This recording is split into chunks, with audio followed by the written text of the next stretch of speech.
Yes, mambo vipi mtazamaji wa Njozi TV? Hii ni Njozi TV. Kama bado subscribe, like, share bila kusahau kucomment. Mimi ni Gerald Wenga. Sasa kuelekea mchezo wa dabi ya Kariakoo kati ya Simba Sports Club na Dar es Salaam Young Africans utakaochezwa kwenye uwanja wa Meja Jenerali Samuyo. Msemaji wa timu ya Simba Sports Club Ahmed Ali amesema kuwa shabiki yote ambaye hana tiketi asisogelee wala kukaribia maeneo ya uwanja huo wa Meja Jenerali Samuyo, kwa sababu kitakachomkuta asilaumiwe, kwa sababu yeye ameshatoa tahadhari na kila mmoja atafuta tiketi yake mapema ili ukielekea mchezo huo kusiwe na vitu ambavyo sio sahihi. Ahmed Ali huyu hapa. Kama huna tiketi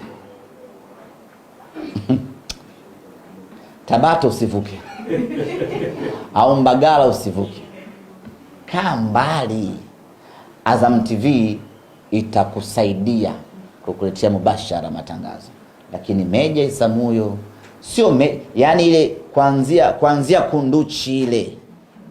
Huna tiketi Kunduchi usiguse, au kama unatoka Bagamoyo mwisho wako Mapinga huku usiingie kabisa kama huna tiketi.